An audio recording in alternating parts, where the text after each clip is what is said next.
ಮೊಳಕಾಲ್ಮೂರು ವಿಧಾನಸಭಾ ಕ್ಷೇತ್ರದಲ್ಲಿ ಚಳ್ಳಕೆರೆ ತಾಲೂಕು ನಾಗನಟ್ಟಿ ಹೋಬಳಿಯ SC ST ಮತ್ತು ಬಡ ಜನರ ನೋವನ್ನು ಕೇಳ್ತಕ್ಕಂಥವ್ರು ಯಾರೂ ಇಲ್ಲ, ಯಾವ ಅಧಿಕಾರಿಗಳು ಇಲ್ಲ. ಯಾಕೆ ಹಿಂಗಾಯ್ತು ಅಂತಕ್ಕಂಥ ಪರಿಸ್ಥಿತಿನೇ ಅರ್ಥ ಆಗ್ತಾಯಿಲ್ಲ. ಇದನ್ನೆಲ್ಲ ಜವಾಬ್ದಾರಿ ಯಾರು ಮಾಡಬೇಕು? ಈ ಕ್ಷೇತ್ರದ ಶಾಸಕರಾಗಿರ್ತಕ್ಕಂಥವರು ಅಧಿಕಾರಿಗಳು ಕರೆದು ಏನಪ್ಪ ಏನಾಗಿದೆ, ಯಾವ ಜನಾಂಗಕ್ಕೆ ಏನು ಅನ್ಯಾಯ ಆಗಿದೆ ಅಂತಕ್ಕಂಥ ಕೇಳ್ತಕ್ಕಂಥ ಅಧಿಕಾರ ಅವ್ರಿಗೆ ಇರೋದು. ಆದರೆ ನೀನು ಕೇಳೋದಿಲ್ಲಲ್ಲಪ್ಪ. ಡಬ್ಲಿ ಚಿಂಡನೋ ಕೊಟ್ಲೆ ಚಿಂಡ ಇಷ್ಟೇ. ನಾನಿಂದು ಮೊಳಕಾಲ್ಮೂರಿನಲ್ಲೆಲ್ಲ ಬರೀ ಮರಣದ ದಂಧೆ ಮಾಡಿಸ್ತಿದೀಯಾ, ಕೆಬ್ಬಣದ ದಂಧೆ ಮಾಡಿಸ್ತಿದೀಯಾ. ಕೂಡ್ಲಿಗಿ ತಾಲೂಕಿನಲ್ಲಿ ML ಆಗಿಬಿಟ್ಟು ದುಡ್ಡೆಲ್ಲ BJP ದುಡ್ಡು ಹೊಡ್ಕೊಂಬಂದಿಲ್ಲಪ್ಪ, ಹೊಡ್ಕೊಂಬಂದು ಇಲ್ಲೆಲ್ಲ ಬಿತ್ತಿದ್ದಲ್ಲಪ್ಪ. ನಾಚಿಕೆ ಆಗ್ಬೇಕಲ್ಲ ನಿನಗೆ. ಯಾವ ಅಧಿಕಾರಿಗಳನ್ನ ನೀನು ಚೆನ್ನಾಗಿ ಇಟ್ಕೊಂಡಿದೀಯಾ? MLA ಬಿಗಿಯಾಗಿದ್ದರೆ ಎಲ್ಲ ಅಧಿಕಾರಿಗಳು ಕೆಲಸ ಮಾಡ್ತಾರೆ. ಇಲ್ಲಿ ನೋಡು, ಇಲ್ಲಿ ಭ್ರಷ್ಟಾಚಾರನೇ ತುಂಬಿ ತುಳುಕಾಡ್ತಾಯಿದೆ. ನೀವು 40% ಅಂತ ಹೇಳ್ಕೊಂಡು ಅಡ್ಡಾಡಿದ್ದೀರಲ್ಲಪ್ಪ ಕಾಂಗ್ರೆಸ್ನವರು.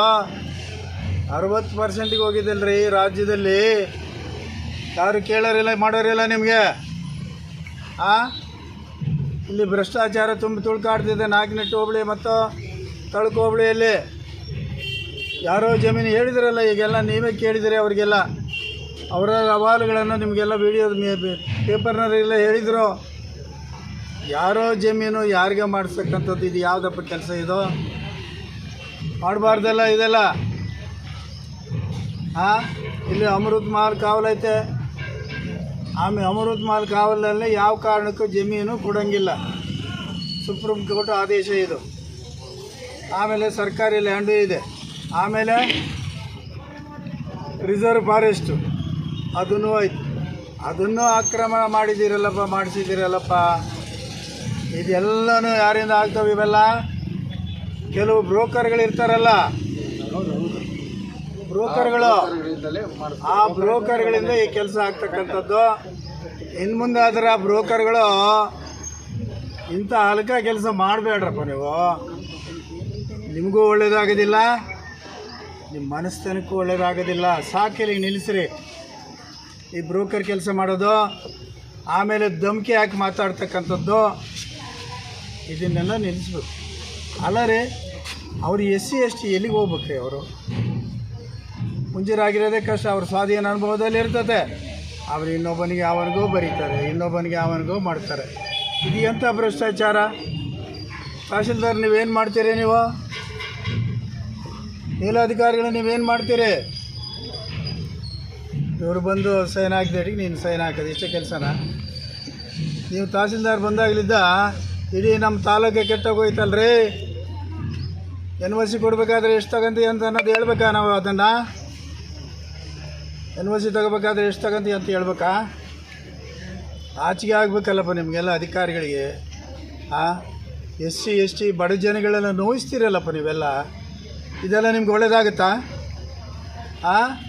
ಇದನ್ನು ನೀವು ಸರಿಪಡಿಸ್ತಾ ಹೋದರೆ ಮುಂದಿನ ದಿನಗಳಲ್ಲಿ ನಾನೇ ಹೋಗಿ ಅಸೆಂಬ್ಲಿಯಲ್ಲಿ ಮುಖ್ಯಮಂತ್ರಿಗಳಿಗೂ ಮತ್ತು ವಿರೋಧ ಪಕ್ಷದ ನಾಯಕ ಅಶೋಕ್ ಅವರಿಗೆ ಕೊಟ್ಟು ಅಲ್ಲಿ ಅಸೆಂಬ್ಲಿಗೆ ಇಟ್ಟು ಕೆಲಸ ಮಾಡಿಸ್ತಕ್ಕಂಥದ್ದನ್ನು ಮಾಡ್ತೀನಿ. ಹೌದು, ಕರೆಕ್ಟ್. ಅಲ್ಲಿ ಕೆಲಸ ಮಾಡ್ತಕ್ಕಂಥದ್ದನ್ನು ಮಾಡ್ತೀನಿ. ಆಮೇಲೆ ಇಲ್ಲಿ ಹಟ್ಟಿ ಮಲ್ಲಪ್ಪ ನಾಯಕ ಅಂತ ನೀವೆಲ್ಲ ಕೇಳಿರ್ಬೋದು ಎಲ್ಲರೂ.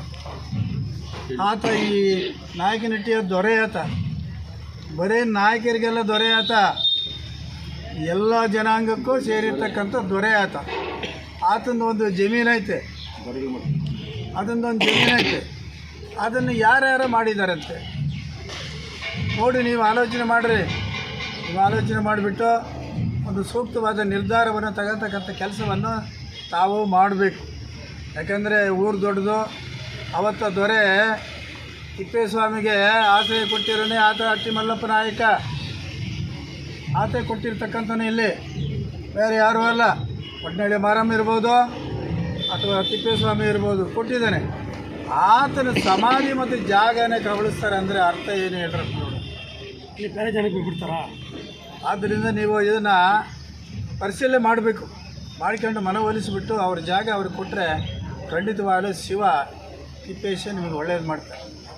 ಹಾಗೇ ಇದ್ಯಾವುದೋ ಲೇಖಲ್ಗೆರೆ ಕಾವಲು ಅದ್ಯಾದರೆ ಆ ಸ್ವಾಮಿಗಂತ ಎಷ್ಟು ಎಕರೆ ಕೊಟ್ಟಿದ್ದಾರಪ್ಪ? ಸುಮಾರು ಎಕರೆಗಳೆಲ್ಲ ಕೊಟ್ಟಿದ್ದಾರೆ. ಯಾತ್ರೆ ಎಲ್ಲೈತ್ರಿ? ಕಾನೂನಲ್ಲಿ ಅದು ಕೊಡೋದು ಎಲ್ಲೈತದು? ಕಾನೂನಲ್ಲೇ ಇಲ್ಲ. ಕೊಟ್ಬಿಟ್ರೆ ಅದನ್ನೇ ಬಡ ಜನ ಯಾರು ಜಮೀನಿಲ್ಲ ಅವರಿಗೆ ಬಡವರಿಗೆ 2 ಎಕರೆ 3 ಎಕರೆ ಹಂಚ್ಕೊಟ್ಟಿದ್ರೆ ಮಾಡ್ಕೊಂಡು ಜೀವನ ಮಾಡ್ತಿದ್ದಾರೆ. ಸರ್ಕಾರ ಇದನ್ನೆಲ್ಲ ಪರಿಪಾಲನೆ ಮಾಡಬೇಕು. ಮಾಡಿದಾಗ ಮಾತ್ರ ಏನಾದರೂ ಡೆವಲಪ್ಮೆಂಟ್ ಆಗ್ತದೆ, ಇಲ್ಲಾಂದರೆ ಡೆವಲಪ್ಮೆಂಟ್ ಆಗೋದಿಲ್ಲ. ಇನ್ನು ಈ ನಾಗನಟ್ಟಿ ಹೋಬಳಿದು ಸಾಕಷ್ಟು ಇದ್ದಾವೆ, ಅದನ್ನೆಲ್ಲ ಕಲೆಕ್ಟ್ ಮಾಡೋರೇ ಇದ್ದಾರೆ. ಕಲೆಕ್ಟ್ ಮಾಡಿ ಬಿಟ್ಟು ಮುಂದಿನ ದಿನಗಳಲ್ಲಿ ಏನು ಹೋರಾಟ ಮಾಡಬೇಕು ಅದನ್ನು ರೂಪಿಸ್ತೀವಿ. ಇದಕ್ಕೆ DC ಅವರು, ಜಿಲ್ಲಾಧಿಕಾರಿಗಳೇ ನೀವೇ ಕ್ರಮ ತಗೋಬೇಕು. ನೀವೇ ತಗೊಂಬೋದಿಲ್ಲ ಅಂದರೆ ಯಾರೇ ತಗೊಂತಾರೆ? ನಿಮ್ಮ ಹತ್ರ ನಾನು ಎಷ್ಟು ಸಾರಿ ಬಂದು ರಿಕ್ವೆಸ್ಟ್ ಮಾಡಿದ್ದೀನಿ, ನೋಡ್ರಿ ಜಿಲ್ಲಾಧಿಕಾರಿಗಳೇ ಈ ಥರ ಅನ್ಯಾಯ ಆಗ್ತಿದೆ ನಾಗನಟ್ಟಿ ಹೋಬಳಿಯಲ್ಲಿ, ತಳಕು ಹೋಬಳಿಯಲ್ಲಿ ಆಗ್ತಿದೆ, ಇದನ್ನು ಕ್ರಮ ವಹಿಸ್ರಿ ಅಂದ್ರಿ. ನೀವು ತಹಸೀಲ್ದಾರ್ಗೆ ಬರೆದ್ರಿ. ತಹಸೀಲ್ದಾರ್ ಏನು ಮಾಡಿದ್ರು? ಬರೀ ಅಂತ್ಯ ಕಂತಿಗಳನ್ನು ಹೇಳ್ತಾನೆ ಆತ. ಇದಕ್ಕೆಲ್ಲನೂ